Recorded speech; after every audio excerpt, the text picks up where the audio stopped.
Good afternoon, everyone. This is Mrs. Dos Santos, or Mrs. D. I wanted to share a story selfie with you today, and the book I'll be reading is called The Button Box, and it was written by Margaret S. Reid, and it was illustrated by Sarah Chamberlain. I hope you enjoy it. The Button Box. My grandma has a special box. I like to play with what's inside.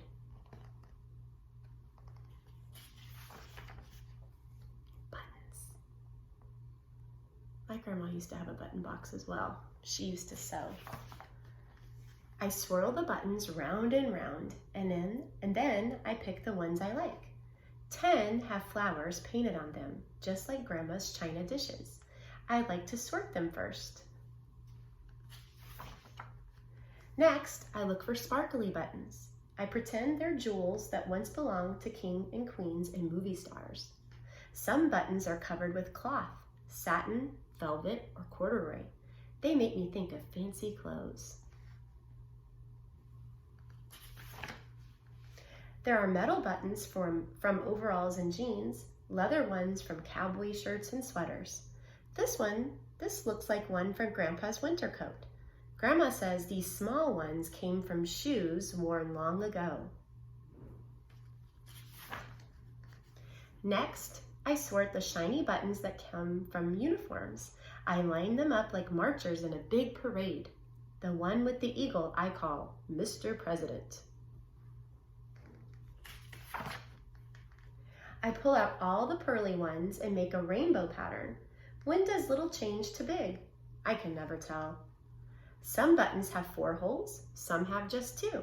Some don't have any sewing holes. They have shanks instead. These make good eyes on puppets or stuffed animals. Sometimes when Grandma sorts with me, we play a special game. We stir the buttons, we shut our eyes, and then we each take one. Grandma asks, "Are they alike?" Mine is wooden, so is hers. Both are round and flat, but hers is thick and mine is thin. She puts my button on a string. "Whirl it around," she says. The string twists up. I pull the ends, and we listen to it hum.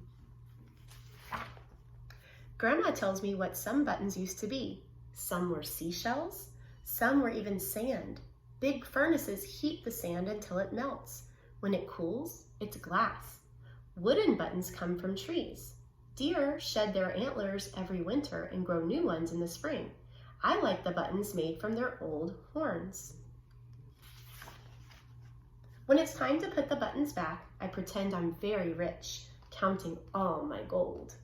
I like to feel the buttons then, the bumpy and the smooth. I like the way they sound, clickety-tappity, falling through my fingers, one by one, into the box.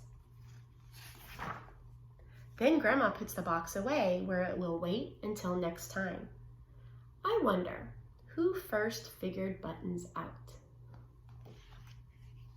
The end. I hope you enjoyed reading The Button Box. See you next time.